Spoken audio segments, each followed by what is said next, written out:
February 28, 2026. 2 a.m. Tehran time. The sky over Isfahan turned orange. Not from sunrise, from fire. American F-35s and Israeli jets dropped 30,000-pound bunker-buster bombs on targets buried deep inside mountains. Within hours, Iran responded. Missiles flew toward Bahrain, toward Qatar, toward the very bases where 40,000 American soldiers are stationed. The Strait of Hormuz, through which 20% of the world's oil passes, was declared closed. Welcome to the war no one wanted, but everyone is now part of. Hello friends. This is Mystery Doom. And today we're going inside a conflict that will affect your life whether you live in Tehran, Texas, or a small village in Pakistan. Let's start with the reason they say they're fighting. Iran's nuclear program. First, let me explain how uranium enrichment works. A simple example. Uranium is a metal. Natural uranium is more than 99% U-238, and only 0.7% U-235. Enrichment means separating U-235 and increasing its concentration. 3 to 5% enrichment is for electricity. 90% enrichment is for a bomb. In June 2025, Israel and the US bombed Iran's nuclear facilities. 12 days of strikes. What was destroyed? Let's look at the evidence. Natanz enrichment complex, 220 kilometers south of Tehran. This was Iran's main enrichment center. 17,000 centrifuges were installed. 13,500 were operational, enriching uranium to 5%. Israeli airstrikes destroyed the entire electricity infrastructure. According to the IAEA, almost all centrifuges were severely damaged, if not destroyed altogether. To this day, zero reconstruction. Fordo enrichment site, 190 kilometers southwest of Tehran. This facility is built inside a mountain, 300 feet underground. Blast-proof doors, thick walls. Here, Iran was producing 60% enriched uranium, just one step away from weapons grade. They had 166 kilograms of stockpile, enough for 4 nuclear bombs. US strikes damaged the ventilation shafts. The site is now dormant. Craters filled in. Tunnel entrances backfilled. Isfahan nuclear complex. 3 research reactors. This is where yellowcake uranium was converted into gas, the raw material for centrifuges. Israeli strikes destroyed for buildings. The uranium conversion facility completely destroyed. No signs of reconstruction, but Iran has learned. Near Natanz, there's a mountain. Inside it, 80 to 100 meters deep, they're building a new facility. So deep that even US bunker-buster bombs can't reach. Perimeter wall complete. Tunnel entrances being hardened. This facility was not targeted. Not yet. In November 2025, Iranian Foreign Minister Abbas Araghchi said, all undeclared nuclear enrichment has ceased. There is no enrichment right now because our enrichment facilities have been attacked. But 2 weeks ago, in February 2026, IAEA Chief Rafael Grossi said, I see a willingness on both American and Iranian sides to reach an agreement. Geneva talks happened. The most serious and lengthy negotiations. Iran presented its draft agreement. But on February 28th, talks failed, and bombs fell. Here's the big question. Does Iran still have a bomb? The IAEA estimates that before the June 2025 strikes, Iran had 440 kilograms of 60% enriched uranium, enough, if further enriched, for 10 nuclear bombs. Now, the IAEA has not inspected Iran's stockpile for 7 months.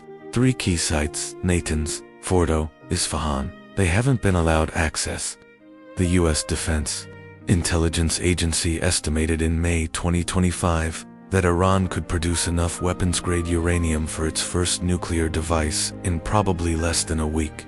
But producing uranium and actually building a bomb are 2 different things. Warhead design, miniaturization, delivery systems, all require different expertise. The Israeli military claimed in June that intelligence showed Iran had made concrete progress in warhead development. But IAEA Chief Grossi said on February 18th, no signs of active work on nuclear weapons. So what's the truth? No one knows. And that is the unsolved mystery. But the nuclear program is just one angle. The real story is somewhere else. America has 40,000 soldiers deployed across the Middle East, 19 major military bases. Qatar's Al Udeid, America's largest Middle East base. Bahrain's 5th Fleet headquarters. Kuwait's Camp Arifjan, UAE's Al Dafro, Saudi Arabia's Prince Sultan Air Base. And when Iran responded, their missiles hit these very bases. Now here's the question. What happens to the countries whose land hosts these bases? Countries that never wanted this war, but are now dragged into it. February 28, 2026.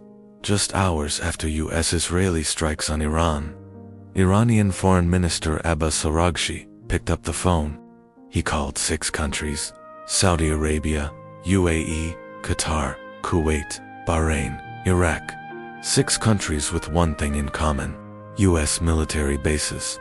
Araghchi said, all countries have a duty to prevent the US and Israel from using their territory or airspace to attack Iran. Then came the warning. Any country that allows its territory to be used for aggression, or even intercepts Iranian missiles in defense, will be considered a legitimate target. You understand? If Qatar's air defense system tries to stop an Iranian missile, Iran will consider that an act of war and target Qatar itself. Let's look at each country. Qatar, a small nation, but home to the largest American air base in the Middle East. Al Udeid Qatar spent $10 billion building this base. 10,000 American soldiers are stationed there.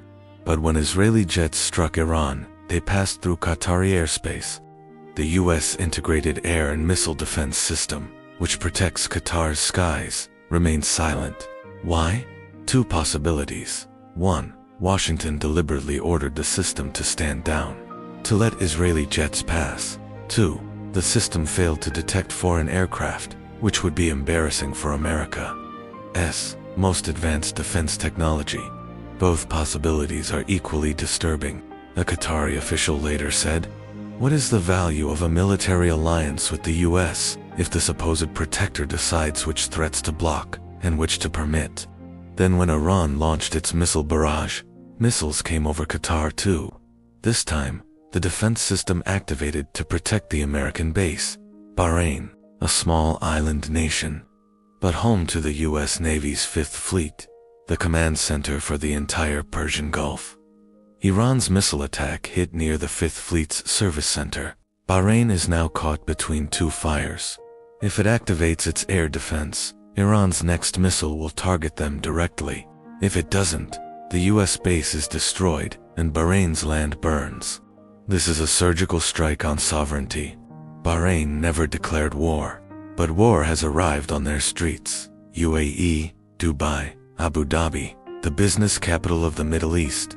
Al Dhafra Air Base hosts US reconnaissance and combat missions. On February 28th, an explosion near the Abu Dhabi National Exhibition Center. UAE immediately issued a statement. "We reserve the right to respond, but against whom? Iran, America, both." A business-friendly neutral nation suddenly became a frontline state. Saudi Arabia, America's closest Gulf ally. Prince Sultan Air Base hosts US fighter squadrons and Patriot systems. But Saudi doesn't want direct conflict with Iran. In 2019, when their Abqaiq oil facility was attacked, Saudi showed restraint. Now US aircraft fly from their land to strike Iran. Their air defense systems are integrated with US command networks. Saudi says, "This is not our war, but their land, their airspace, their defense systems are already involved." Camp Arifjan, the forward headquarters of US Army Central Command. Kuwait has seen the pain of war. 1990 invasion, 2003 Second War. Now again, those who once called America their liberator are now under Iranian missiles because of America. Iraq. Perhaps the most tragic case. Iraq's government is close to both Iran and America. US bases exist. Iranian-backed militias are active. In February, Israeli Prime Minister Netanyahu warned, "We will target Iraqi resistance groups." Iraq has become a buffer zone, a playground for the Iran-Israel proxy war. None of these Gulf countries declared war on Iran. No UN resolution passed. No joint statement from the Arab League. Yet their land burns. Their air defense systems activate. Their citizens sit in bomb shelters. Why? Because America's war machine is parked in their living room. Iran's foreign minister was right. If you host US bases, you are automatically a belligerent. This is the graphite tips moment. A design flaw that caused the entire system to explode. Except here, the flaw isn't in engineering. It's in geopolitics. Now let's talk about something that will reach your pocket. Oil prices. The Strait of Hormuz, narrow sea passage, just 21 nautical miles wide. But through this small passage passes 20% of the world's oil supply. Saudi Arabia, Iran, UAE, Kuwait, Iraq, Qatar. All their oil goes through this route, and on February 28th, Iran closed it. Analysts have outlined 3 scenarios. Scenario 1. Limited war. Only military targets hit. Strait remains open. Oil price could go to $70 per barrel, then stabilize. Scenario 2. Significant threat. Strait open but heavily threatened. Insurance companies raise premiums for oil tankers. Oil price $75 to $80. Scenario 3. Full blockade. Strait completely closed. Oil price could cross $100 per barrel. In Australia, economists calculated, if oil price rises $10 per barrel, petrol price rises 1 cent per liter. If oil goes from $67 to $107, scenario 3, Australian petrol becomes 40 cents per liter more expensive. AMP chief economist Shane Oliver says, "Fill up your car now." And this isn't just Australia. India, Pakistan, Bangladesh, all importing countries will suffer. But oil is just one angle. LNG also passes through the Strait of Hormuz. Liquefied natural gas. Almost 20% of world's LNG. If LNG supply is disrupted, Europe, already moving away from Russia, becomes more dependent on US LNG. Prices skyrocket. China, the world's largest oil importer, gets 40% of its oil from the Middle East. If the strait closes, China's economy slows down. And if China's economy slows, Australia's exports, iron ore, coal, LNG, take a direct hit. This is an economic nuclear chain reaction. And the common person? Think about the farmer. Diesel price rises, tractor becomes expensive. Fertilizer price rises, farming becomes expensive. Transport cost rises, getting crops to market becomes expensive. Everything becomes expensive. Inflation rises. Central banks raise interest rates. Loans become expensive. Business slows. Jobs disappear. All because 21 nautical miles of water in a narrow strait became the world economy's lifeline. Statistics show us numbers. 40,000 soldiers, 19 bases, 20% oil supply, $100 per barrel. But behind the numbers are faces. And we need to show those faces. Isfahan, Iran. 2 a.m., February 28th. Fate Meth, 32 years old, was putting her 2 children to sleep. 7-year-old Ali, 4-year-old Sarah. Then the sound came. Boom. So loud that the windows of their home shattered. Ali cried, "Mommy, what happened?" Fatma said, "It's nothing, baby. Go back to sleep." But she knew it wasn't nothing. She knew the flames she could see from her window. She knew her husband was at work in a factory near the city. She knew her phone had no signal. She held her children and prayed. That's all she could do. 3,000 kilometers away, in Qatar, a different family. Ahmed, 45, an engineer.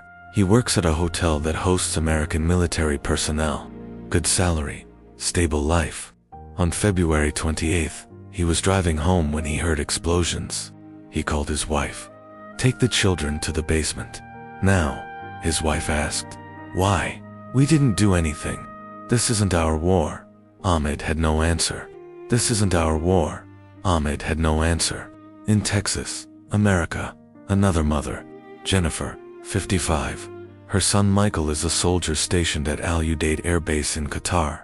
On February 27th, she spoke to him on video call. He looked tired. He said, "Mom, things are getting crazy here, but don't worry, I'll be fine." The next day, she saw the news. Missiles hit Qatar. She called his phone, no answer. She called 23 times. At 3 a.m., the phone rang. It was Michael. He said, "I'm okay, Mom. The base was hit, but I'm okay." Jennifer cried for an hour after hanging up. She still cries when she talks about it. She told us, "I didn't send my son to war. I sent him to a base. I thought bases were safe.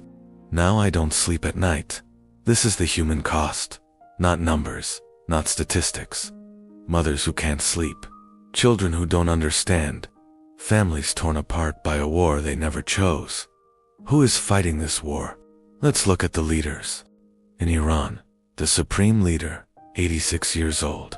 Rumors of his death have been swirling for days. No official confirmation yet.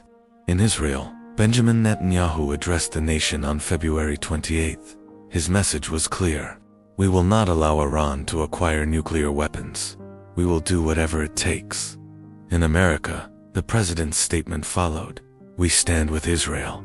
Our commitment to the security of our allies is unwavering." Meanwhile, in Qatar, the emir didn't speak publicly, but his diplomats were on the phones all night, desperately trying to prevent their country from being dragged deeper into the conflict. 6 Arab countries, their leaders didn't want this war, but their land is already burning. So this leads us to the question we've been building toward. Who decides who lives and who dies? Does Fatma in Isfahan have a say in whether her children see another sunrise? Does Ahmed in Qatar have a vote on whether his country hosts American bases? Does Jennifer in Texas get to choose whether her son is sent to a war zone? No, they don't. These decisions are made by people in rooms they will never enter, by leaders whose faces they only see on screens, by powers far beyond their control. In a democracy, we're told we have a voice, but in war, voices are silenced. Only bombs speak. The Strait of Hormuz is just 21 nautical miles wide, but its closure will affect every single person on this planet. From the farmer in Punjab, to the truck driver in Texas, to the grandmother in Tokyo, we are all connected, we are all affected, and we are all powerless. On February 28, 2026, a war began. It didn't start with a formal declaration. It started with bombs in the dark, and it won't end with a treaty. It will end when enough people have died, enough homes have been destroyed, enough mothers are left crying. Or maybe it won't end at all. Maybe this is just the beginning. We love to think that some wars are necessary, that some fights are worth the cost. But when you look at the faces, Fatem, Ahmed, Jennifer, Michael, you have to wonder, is any war worth this? I'll leave that question for you. If you want me to create a full, detailed documentary on Iran, its history, its nuclear program, its leaders, and what comes next, type Iran in the comments below. Subscribe to Mystery Doom for more investigations like this, because the truth is always hidden just beneath the surface. And remember, behind every headline, there's a face. Behind every statistic, there's a family. Behind every war, there's a child asking their mother, what happened? This documentary is dedicated to Fatma, Ahmed, Jennifer, Michael, and everyone else caught in a war they never chose. Thank you for watching.